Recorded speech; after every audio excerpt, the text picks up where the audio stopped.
हे guys, इस Kriti Sharma, welcome back to my channel creative learning. आज मैं बताऊंगी आपको साइंस स्ट्रैटेजी, और ये स्ट्रैटेजी आपके एग्जाम से पहले बिल्कुल वैलिड है। मैं कोई भी इसमें ऐसी बात नहीं बता रही जो 3 डेज में पॉसिबल नहीं है।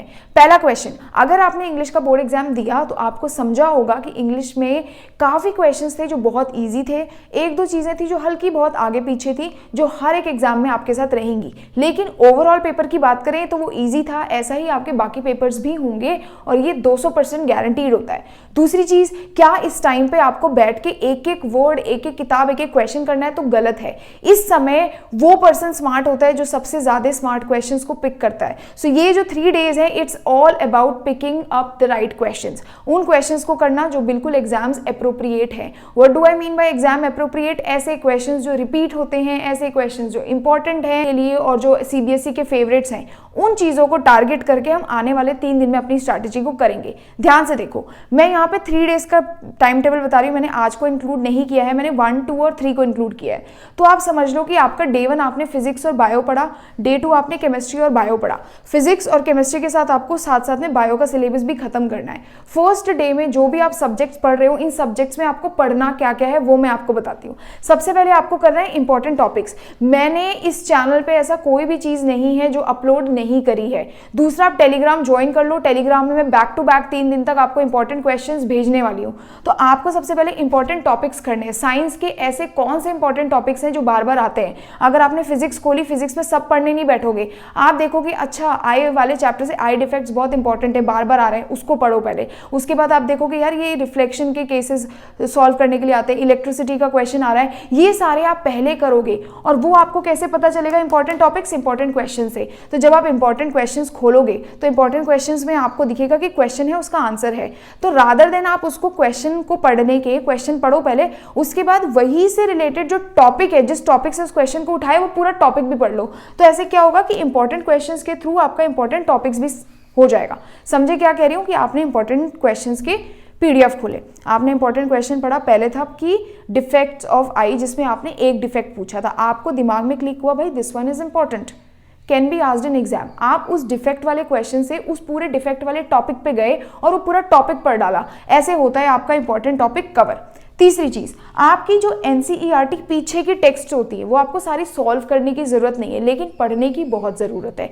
स्पेशली केमिस्ट्री एंड बायो के क्वेश्चंस। अगर फिजिक्स के नहीं भी हैं तो सबसे ज्यादा रिपीटिशन जो एनसीईआरटी का होता है उसकी सबसे ज्यादा चांसेस है बायो का। यानी बायो में अगर आप कोई सैंपल पेपर नहीं करे, प्रीवियस ईयर क्वेश्चन नहीं करे, केवल एनसीईआरटी की बैक एक्सरसाइज कर लोगे तो भी पूरे मार्क्स आएंगे। मैं पर्सनल एक्सपीरियंस से बोल रही हूँ। बायो एक ऐसा सब्जेक्ट था जो मेरे को बिल्कुल नहीं पसंद था। मेरे साइंस में केमिस्ट्री और फिजिक्स की कम से कम बहुत बार हो रखी थी, 3-4 बार हुई पड़ी थी बोर्ड एग्जाम से पहले। लेकिन बायो मैंने सिर्फ और सिर्फ एग्जाम के गैप डेज में पढ़ी थी और सिर्फ एनसीईआरटी पढ़ी थी और मैंने फुल मार्क्स स्कोर किए थे। ठीक है, तो इसीलिए मैं तुम्हें बता रही हूँ कि एनसीईआरटी में कुछ नहीं भी पढ़ोगे तो भी प्रीवियस ईयर क्वेश्चंस वगैरह जरूरी नहीं है, हो जाएगा एनसीईआरटी से भी।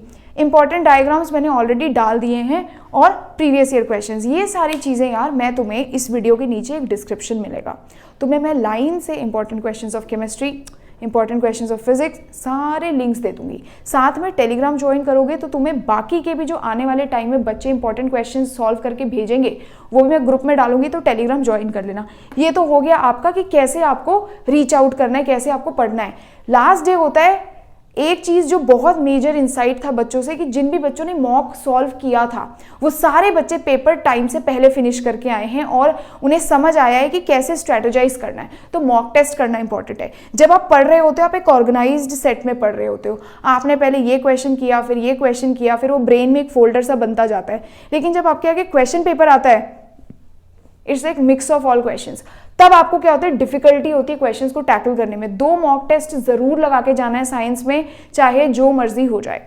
तीसरी, आप और जो चीजें जो बहुत ज्यादा इंपॉर्टेंट है एक बच्चे को ध्यान रखने की, लास्ट टाइम पे बिल्कुल भी सब कवर करने की जरूरत नहीं है।